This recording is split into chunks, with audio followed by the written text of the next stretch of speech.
and welcome to another Ask Kev Anything. So we're going to start this off from where it all began, on the famous couch. And got some of your questions here. Sorry I'm not going to be able to go through all of them, but keep asking them and you never know, maybe I'll get to yours. My first question comes from Nukem11, and he asked, so what do you think of the Transformers' new looks and Venoms for the upcoming movies?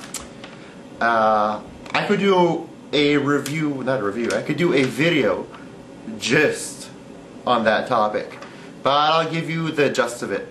I'm happy that Venom's in the movie for Spider-Man. He's my favorite character. Very happy to see him.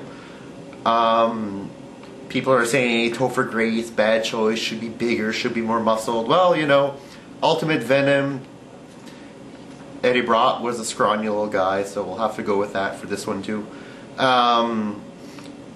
The whole look of the suit, I don't mind it. I kind of missed the white spider though, because that's kind of the symbolism of a little bit of good on all the black, which was kind of all the darkness, was still a little bit of good inside of him, which was the white. We won't be seeing that.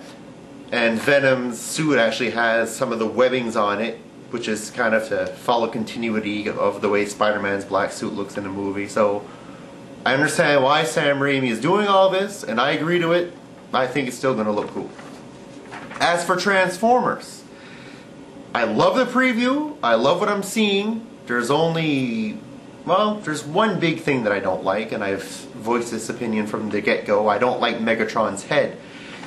If you look back at all the different generations of Megatron and both Prime and Megatron, you'll see that the only thing consistent about them is their head. Their head always looks the same. Megatron always has the same face. Prime always has the same face. Sometimes they have different bodies, but that's normal. It's kind of like you or me wearing a different shirt or wearing different pants or whatever. The face stays the same, but the rest of it changes. So it makes sense that he wouldn't necessarily look the same. But why is Prime's head still reminiscent of the Generation 1 and all the other Primes, and Megatron looks kind of like Saruman from Lord of the Rings? I don't really get it. But whatever, maybe time will tell. Maybe he'll adopt an Earth form and it'll change. I don't know. And in a generality, I don't really like any of the heads that they use for the movie, because there's no like light glowing in the eyes type thing, which I really did like as a kid. But overall, I'm looking very forward to it.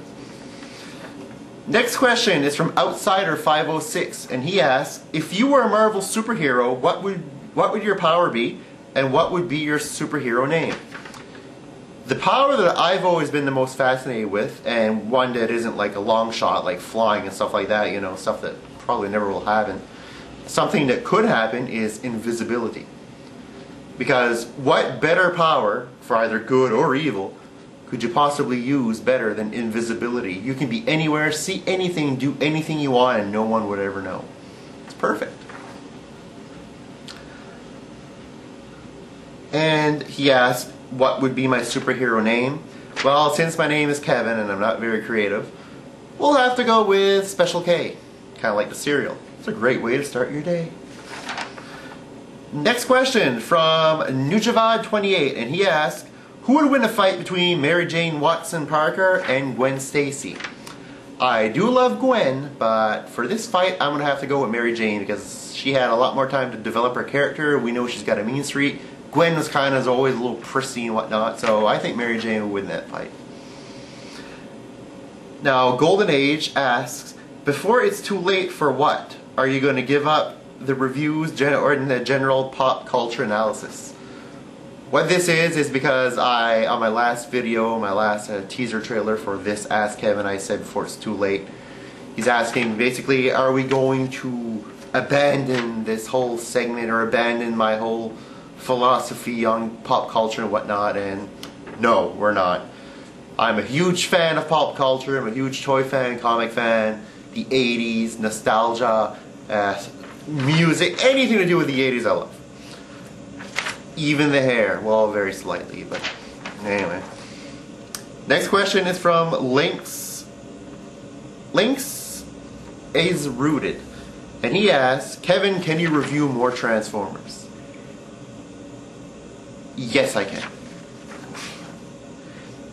The other question is from Schecter93, and he says, okay, anything can you make a Spider-Man 101 with his other costumes, like the Cosmic, Armored, or Ben Reilly Scarlet Spider? In all my reviews that I'll make in the future for Marvel Spider-Man, you're going to notice I'm going to talk a lot about his different costumes anyway, so I might not make one big review to go through them all, but as you go along you'll see that we are going to go through all the different costumes that he's had, or most of them anyway.